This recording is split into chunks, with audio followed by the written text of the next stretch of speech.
ሰላም ውድ የቻናሌ ቤተሰቦች ሰላማችሁ በያላችሁበት ብዝት ይበልልኝ ያልኩኝ ዛሬ መንገዴ እንደወትሮ ቆንጆና ሰሞናዊ የሆኑ ቪዲዮዎችን ይዤላችሁ ከች ማለት ትችላለሁ። ታዲያ ከእናንተ የሚጠበቀው ይህንን ቪዲዮ እስከ መጨረሻው ከተመለከታችሁ በኋላ ሀሳብ አስተያየቶቻችሁን በኮመንት ሴክሽን ላይ ማስፈር ነው። ለዚህ የዩቲዩብ ቻናል ደግሞ አዲስ የምትሆኑ ሰዎች ብትኖሩ ሰብስክራይብ እንድታደርጉ አበረታታችኋለሁ። ሰብስክራይብ ማድረግ በፍጹም እንዳይረሳ። ታዲያ አሁን ይህንን ቪዲዮ ላይክ በማድረግ ቪዲዮአችንን የምንጀምር ይሆናል። እስኪ አሁን ሁላችንም ላይክ እናደርጋለን። ኦኬ፣ እንግዲህ በተቀዳሚነት የማሳያችሁ አንድ ቪዲዮ አለ። እሱን ተከታትለን እንመለሳለን። ከማን ነው የሚያስታርቀን? ኢየሱስ እኮ ፈራጅ ነው፣ አምላክ ነው። እንዴት አስታራቂ ነው ትላለህ? አንተ ልጅ ጴንጤው፣ አንተ ልጅ መናፍቅ ሆንክ። ኢየሱስ ክርስቶስ አስታራቂ መሆኑን ቤተ ክርስቲያን ኦርቶዶክስ በደንብ አድርገን እንደምታስተምር እንዴት አታውቁም? መጽሐፍ ቅዱስ አይደለም ተወት፣ ውዳሴ ማርያም የአርብና የእሑድን እንኳን ብታነቡ ይህን ቃል ታገኙታላችሁ። በደንብ አድርጋችሁ ማለት ነው። እህቴ በደንብ አድርገሽ አዳምጪ። ኦርቶዶክስ ሲሆንም ሌላ ቤተ እምነትም ይሁን ስለ ኢየሱስ ክርስቶስ ስም ሲነሳ በደንብ አድርጋችሁ ስለማታዳምጡና ስለማታነቡ ነው ችግር ውስጥ የምትገቡት። እኔ ኦርቶዶክስ ነኝ፣ አስታራቂነቱን ግን በደንብ አድርጌ ነው የማምነው። ቅድመ ተዋህዶ ኢየሱስ ክርስቶስ ማን ነበር? ድህረ ተዋህዶስ ምን ነበር የሚለው ማወቅ አለባችሁ። ቅድመ ተዋህዶ ማለትም ሰውነትና መለኮት ሳይዋሃድ በፊት ሚስጥረ ሥላሴ ላይ አብ ወልድ መንፈስ ቅዱስ አንድ አምላክ የነበረ ያ ወልድ ማለት ነው ከአብና ከመንፈስ ቅዱስ ጋር እኩል ስልጣን፣ እኩል ባህሪ፣ እኩል አገዛዝ፣ እኩል መለኮት የነበረው ነው። ያ ማለት ወልድ ቅድመ ተዋህዶ ማለት ነው። ሰውነት ከመለኮት ጋር ሳይዋሃድ ማለት ነው። አምላክ ነው፣ ፈራጅ ነው፣ የማይዳሰስ ነው፣ የማይጨበጥ ነው፣ ረቂቅ ነው፣ አልፋና ኦሜጋ ነው። ቅድመ ተዋህዶ። ድህረ ተዋህዶ ቃል ከስጋ ጋር ሲዋሃድ ያለመቀላቀል አሁንም ቅድመ ዓለም የነበረው ያ መለኮት፣ ያ ስልጣን፣ ያ አገዛዝ ባህሪ ከድህረ ተዋህዶ ማለት ነው ቃል ከስጋ ጋር ከሆነ በኋላ ቃል ከስጋ ጋር ያለመቀላቀል፣ ያለመለወጥ፣ ያለመለየት ሲዋሃድ እንዳለ ነው ብላ ታስተምራለች። አልተቀላቀለም ትላለች። አልተለወጠም። ቅድመ ዓለም የነበረው መለኮቱ ከሰውነት ጋር ሲዋሃድ አልተቀላቀለም፣ አልተለወጠም፣ አልተለየም። እራሱ እንዳለው ከሰውነት ጋር በተዋህዶ ከብሯል ብላ ታስባለች። ለምንድን ነው ድህረ ተዋህዶ ያስፈለገው? ለምንድን ነው ተዋህዶ ያስፈለገው? ለምንድን ነው ክርስቶስ በስጋ መገለጥ ያስፈለገው የሚለውን ትምህርት በደንብ ማወቅ ያስፈልጋል። ክርስቶስ በስጋ ለመገለጡ ትልቁ ምክንያት አንደኛው ቤዛ ለመሆን፣ ሁለተኛው አርአያ ለመሆን። ቤዛ ለመሆን ሲል አንዱ ለዓለም ለመሞት፣ የሰው ልጅ ከእግዚአብሔር ጋር የሚያስታርቀው አንዳችም ነገር ስላልተገኘ፣ ፍጹም የሆነ መስዋዕት ስላልተገኘ እግዚአብሔር አንድያ ልጁን ሰጠን ይላል መጽሐፍ ቅዱሱ። በዮሐንስ ወንጌል ምዕራፍ 3 ቁጥር 16 ላይ እግዚአብሔር ዓለሙን እንዲወዷልና አንድ ልጁን እስኪሰጥ ድረስ በእርሱ የሚያምን ሁሉ የዘላለም ሕይወት እንዲኖረው እንጂ እንዳይጠፋ ዓለምን በልጁ እንዲያድን ነው እንጂ በዓለም እንዲፈርድ እግዚአብሔር ልጁን ወደ ዓለም አላከውምና ይላል። ስለዚህ ኢየሱስ ክርስቶስ የተባለው አምላክ ሰውነትና ትስብእትን በተዋህዶ ያለመቀላቀል፣ ያለመለወጥ የከበረ አምላክ በስጋ የመገለጡ ትልቁ ምክንያት ቤዛ ለመሆን፣ የሰው ልጅ ከእግዚአብሔር ጋር የሚያስታርቀው አንድችም ቢሆን ንጹሕ መስዋዕት ስላልተገኘ በፍጹም ሰውነቱ ንጹሕ ሆኖ ከድንግል ማርያም የተወለደው ኢየሱስ ክርስቶስ አስታራቂ ለመሆን፣ ከእግዚአብሔር ጋር የነበረንን የጠብ ግድግዳ ለማፍረስ፣ ከሴጣን አሰራር ወድቀን የነበረን የሰው ልጆች ከሴጣን አሰራር ከጨለማ ለማውጣት በስጋ ተገለጠ። ስለዚህ ኢየሱስ ክርስቶስ የተባለው ትስብእትና መለኮት ያለመቀላቀል፣ ያለመለየት፣ ያለመለወጥ አንድ ያደረገው አምላክ በስጋ የተገለጠበት ዋና ዓላማ ማለትም ድህረ ተዋህዶ ማለት ያዋሃደው ተዋህዶ ማለት ነው። ባጭሩ ተዋህዶ ማለት ኢየሱስ ክርስቶስ ነው። ኢየሱስ ክርስቶስ በስጋ የተገለጸበት ቤዛ ለመሆን፣ ለማስታረቅ፣ ከእግዚአብሔር የነበረንን የጠብ ግድግዳ ለማፍረስ ነው። ኦኬ፣ እንግዲህ እንዳስተዋላችሁት ሚኮ የተባለው የኦርቶዶክስ ቤተ እምነት ተከታይ የሆነ አሊያም ደግሞ ኦርቶዶክሳዊ የሆነ ወጣት ስለ ኢየሱስ ክርስቶስ አስታራቂነት ሲያወራ ነው እና የምትመለከቱት የተመለከታችሁትም እና የሚገርማችሁ ነገር ይህ ልጅ በፊት ስለ ኢየሱስ ክርስቶስ አስታራቂነት በቃ ስለ ኢየሱስ ክርስቶስ እንደዚህ ማውራት የማይደፍር ሰው ነበረ። አሁን ግን ሁሉ ነገሩ በቃ ክርስቶስ ተኮር መሆን ጀምሯል።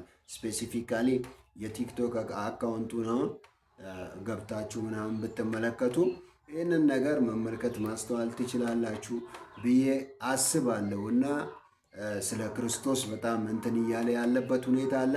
እና እስኪ አሁን የልጁን እንቅስቃሴ የልጁን ሰሞናዊ ጉዳዮች ሰሞናዊ ነገሮች እስኪ ስትመለከቱ በተለይም ደግሞ ይህንን ቪዲዮ ካያችሁ በኋላ እስኪ ስለ ልጁ ምን ተረዳችሁ?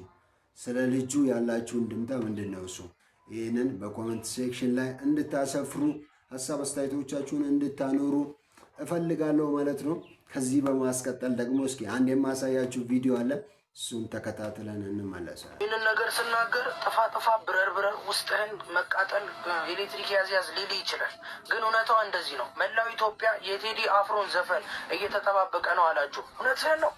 እየተጠባበቀ አይደለም። የቴዲ አፍሮን ዘፈን ማውጣት ማልጠባበቅ እኔ ያለው ለምሳሌ ይኸውልህ ኢትዮጵያ ውስጥ ይህን ሚሊየንስ በጌታ የሆንን ዘፈን ወጣ አልወጣ ህይወታችን ላይ ምንም የማይፈይድልን ከእግዚአብሔር ቃልና ከእግዚአብሔር ሀሳብ ጋር የተስማማን ከቃሉ ውጭ የማንኖር በጌታ የሆንን ሰዎች አለን። ስለዚህ የቴዲ አፍሮን ዘፈን ማውጣት አንጠባበቅም። እኛ ክርስቲያኖች በጌታ ኮመንት ላይ ግቡና መለየታችንን ለዚህ ህዝብ እናሳይ። አልጠብቅም ብላችሁ ኮመንት ላይ ጻፉልኝ። እንዳልኩት አንዳንድ ሰዎች አነቃቸዋል ኤሌክትሪክ ምናምን የተላጠፈሉ። በዓለም ዙሪያ ያላችሁ ውድ ኦርቶዶክሳውያን ሁላችሁንም ሰላም ብያለሁ። ይህንን ቪዲዮ በምችሉት መጠን ኮፕሊንክ 5 ጊዜ ያድርጉት።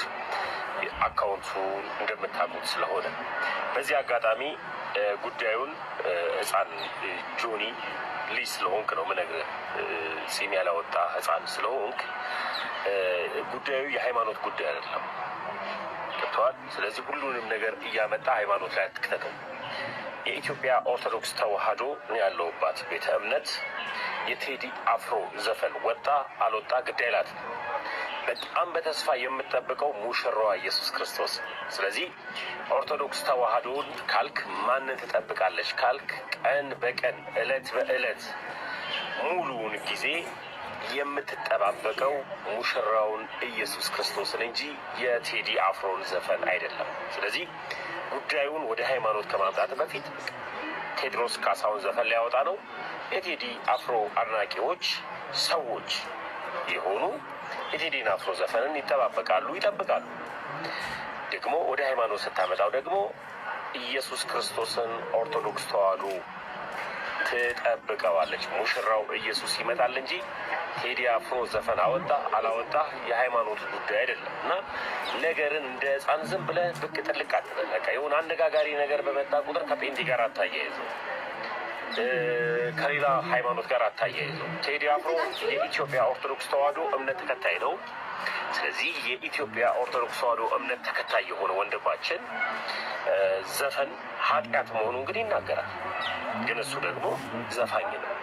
ቤተ ክርስቲያን አንድ ቀንም ኃጢአተኛን ገፍትራ ወደ ውጭ አጥለም። ኃጢአትን ትጸየፋለች።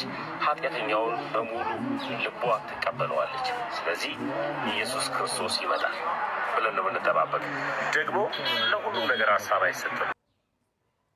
እሺ እንግዲህ ምንድነው እሱ ጆን ቴዲ አፍሮ ዘፈን ሊለቅ መሆኑን ተከትሎ ስለሱ ዘፈን መልቀቅ ያለውን መልከታ ያለውን ሀሳብ ነውና ያለውን ተቃውሞ ነውና በሰነዘረ ጊዜ ይሄ የኦርቶዶክስ ቤተ እምነት ተከታይ የሆነው ተመስገነ ጌታ ልጅ ቪዲዮውን ዲዩት አድርጎ እየተቃወመ እንዳያችሁት እንትን እያለ ምናምን ያው ሲሰራ ንግግር ሲያደርግ ምናምን ቪዲዮውን ሲያጣጥል ነው እና ያው የተመለከት ነው። ስለዚህ እስኪ እናንተ አስተያየትና ሀሳብ ምንድን ነው? እሱ በኮሜንት ሴክሽን ላይ ይህንንም እንድታሰፍሩ ይሁን። ስለዚህ ቪዲዮ ያላችሁን ሀሳብ ማለት ነው።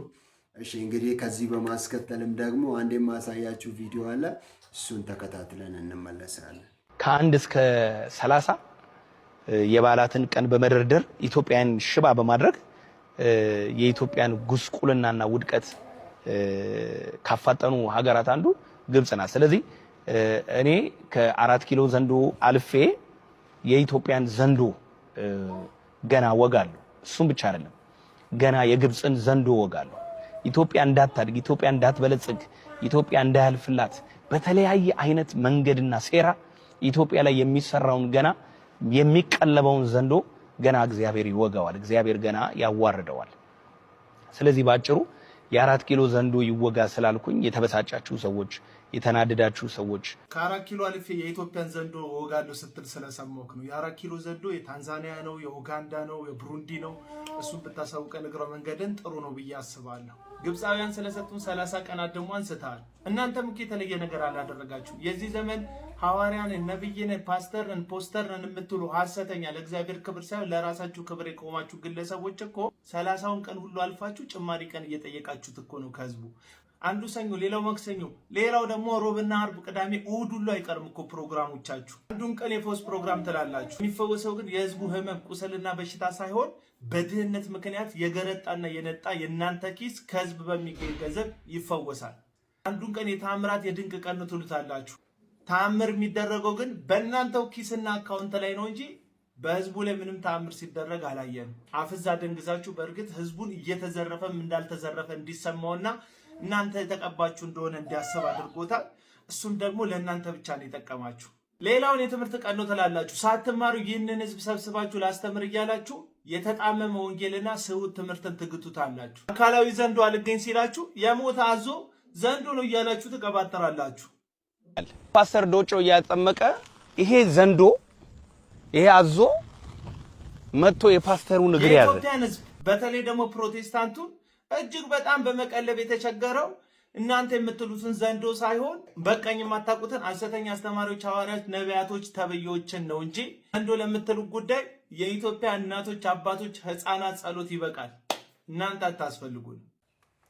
እሺ እንግዲህ እንዳስተዋላችሁት ነቢይ ሱራፌል ስለ ኢትዮጵያ ያለውን በቃ አለ አይደል አሁን ላይ ወደ አእምሮውን እሱ ነቢይ እንደመሆኑ መጠን እግዚአብሔር ያሳሰበውን ነገር በሚናገርበት ጊዜ እግዚአብሔር ያወራውን ነገር ከአንደበቱ በሚለቅበት ታይም ምናምን ነገር አቤል አቡና የተባለው ሰው ሲቃወመው እንደገና ብዙ ነገር ሲያወራ ሀሳቡን ሲያጣጥል ያን ብቻም ሳይሆን እሱን ተንተርሶ ሌሎች ነቢያቶችን ሲቃወም ሌሎች ፓስተሮችን እንደዚሁም ደግሞ ሐዋርያቶችን ሲቃወምና አታስፈልጉንም ብሎ ሲል ነውና ያስተዋላችሁት። ስለዚህ እስኪ የእናንተ አስተያየት የእናንተ ሐሳብ ምንድነው? እስኪ ሐሳብ አስተያየቶቻችሁን ስለዚህም ቪዲዮ ያላችሁ ነገር በኮሜንት ሴክሽን ላይ እንድታሰፍሩ ይሁን። አሁን ደግሞ እስኪ እንደ መጨረሻ አንድ አጠር ያለች ቪዲዮ ማሳያችሁ ይሆናል። ይህ ቪዲዮ በእውነት ልቤ ተነካበት። እንደዚሁም ደግሞ በቃ በጣም ቪዲዮውን በተመለከትኩኝ ሰዓት በቃ ትንሽ የተረበሽኩበትና ልቤ እንትን ያለበት ሁኔታ አለ። እስኪ ለማንኛውም ተከታትለነው እንመለሳለን። ድረሱልኝ፣ የሞትኩ ነው፣ ድረሱልኝ። ለቢሮ ሰዎችም ነግሬያለሁ፣ ምንም መልስ ሊሰጡ አይችሉም። ስለዚህ ቢሮማ ሊወስድሽም አለችኝ፣ ኢትዮጵያማ ሊሳፈርሽም አለችኝ፣ ሬሳሽ ይገባል እያለችኝ ነው። ስለዚህ ድረሱልኝ፣ እኔ ሳውዲ አረቢያ ነኝ ያለሁት። ድረሱልኝ፣ ለብዙ ሰው እንዲደርስ ሼር አድርጉልኝ። እንሰራ ነቢባ አድርሱልኝ፣ እየሞትኩ ነው ባይሆት እያለ ይህን ቪዲዮ እባካችሁ በደንብ ኮፒ ሊንክና ሼር አድርጉት። እባካችሁ በደንብ ሼር አድርጉት። እችን እህታችንን እንደሰማችኋት ነው አደጋ ላይ ነች ያለችው። ይህንን ቪዲዮ የሰራችው ትናንትና ነበረ። እኔ ግን ቢያንስ ደግማ ቪዲዮ ትሰራለች እያልኩኝ በተደጋጋሚ ቤቷ እየመጣሁኝ እየገባው እያየው ነበረ። ግን ደግማ ቪዲዮ አልሰራችም። ስልኳን ተቀብሏት ሊሆን ይችላል፣ የሆነ አደጋ ደርሰውባት ሊሆን ይችላል። እንደው ፈጣሪ ነው የሚያውቀው። አሁንም እግዚአብሔር አምላክ ይድረስላት። ከሰው በላይ ቀድሞ ደራሹ ፈጣሪ ነውና ፈጣሪ ይድረስላት። ግን እባካችሁ ለሌሎቻችሁ የምነግራችሁ ነገር ቢኖር እንደዚህ አይነት ችግር ሲያጋጥማችሁ፣ እንደዚህ አይነት ነገር ውስጥ ስትገቡ ቀድማችሁ አድራሻችሁን ተናገሩ። እሷን ዝም ብላ ሳውዲ ያለች፣ እሺ ሳውዲ የት? እባካችሁ እንደዚህ አይነት ነገር ሲያጋጥማችሁ ቀድማችሁ አድራሻችሁን ለመናገር ሞክሩ። ያላችሁበትን አገሩ ብቻ ዋጋ የለውም። ከተማውን ከቻላችሁ ሰፈሩን፣ ሎኬሽን፣ ስልክ ቁጥር፣ የራሷን ስልክ ቁጥር አሁን ብታስቀምጥ ይደውላታል። ስልኳን ቢወስዱባት እንኳን የሰዎቿን ስልክ ቁጥር እባካችሁ ነቃ ብላችሁ የምታለቅሱበትን ድረሱልን የምትሉበትን ይችን አንድም ትሆን ሁለትም ደቂቃ ፋታ ካገኛችሁ አደጋ ላይ ስትሆኑ ስልክ ቁጥርና አድራሻችሁን ተናገሩ ፕሊስ በእናታችሁ። አሁን ችልት እሺ ብትፈለግስ እና አቢባ ጋር ቢደርስላት ራሱ እነ ሳሪ ጋር ቢደርስላት ራሱ በምንድን ነው ሊያገኟት የሚችሉት? በእግዚአብሔር ቢሮዎች እንደሰማችሁ እነሱ እንደሆነ ለእኛ ብንሞት እንኳን አይደርሱልንም። እነሱ እኮ በቃ እዚህ ከመጡ በኋላ ማለት ነው እውነት ለመናገር ዜግነታቸውን ቀይረዋል። እነሱ ነው እንጂ የሚደረጉት ለእኛ ቅንጣት ታክል አይጨነቁም። እግዚአብሔር ለእነሱ ነው የሚደረጉት ጭራሽ ማለት ነው። ስለዚህ እነሱን መተማመን አለም። አንደኛ ፈጣሪያችንን ነው። ሁለተኛ ነገር ደግሞ ከፈጣሪ በታች ሰው ለሰው ነው እና የሚደርሰው። አድራሻችሁን አስቀምጡ። እሺ እንግዲህ እንደተመለከታችሁት በእውነት በልጅቱ ላይ እየደረሰ ያለው ነገር እጅግ በጣም የሚያሳዝን ነው። በጣም የሚያሳዝን ነው። ምንም ማድረግ አይቻልም። እስኪ ስለዚህም ቪዲዮ ሀሳብ አስተያየቶቻችሁ ምንድን ነው? እሱ ኮመንት ማድረግ የምትፈልጉት የምትሹት ነገር ምንድን ነው? እሱ ኮመንት እንድታደርጉ ይሁን እያልኩኝ እንግዲህ ወዳጆቼ ዛሬ ሼላችሁ የመጣሁትኝ ቪዲዮዎች እኚህን ይመስላሉ። በእውነት እንደወደዳችኋቸው ባለሙሉ ተስፋ ነኝ ማለት ነው። ታዲያ እስኪ ሀሳብ አስተያየቶቻችሁን አጠቃላይ ስላያችኋቸው ቪዲዮዎች ይዤላችሁ ስለመጣሁትኝ ቪዲዮዎች ምንድን ነው እሱ? እስኪ ሀሳብ አስተያየቶቻችሁ፣ እንደገና ደግሞ መስተካከል ያለበት እንደገና ደግሞ መታረም ያለበት ነገር ምንድን ነው እሱ በኮመንት ሴክሽን ላይ እንድታሰፍሩ ይሁን። እንደዚሁም ደግሞ ቪዲዮ ብዙ ሰዎች ጋር ይደርስ ዘንድ ላይክ፣ ሼር፣ ኮፒ ሊንክ እንድታደርጉ ይሁን። ከምንም በላይ ደግሞ ለዚህ አዲስ የምትሆኑ ሰዎች ብትኖሩ ሰብስክራይብ እንድታደርጉ ይሁን። ሰብስክራይብ ማድረግ በፍጹም እንዳይረሳ ያልኳችሁ። ዳግም ታዲያ ድንቅና ሰሞናዊ በሆኑ ቪዲዮዎች እስክንገናኝ መልካም ሳምንት፣ መልካም ቆይታ ይሁንላችሁ።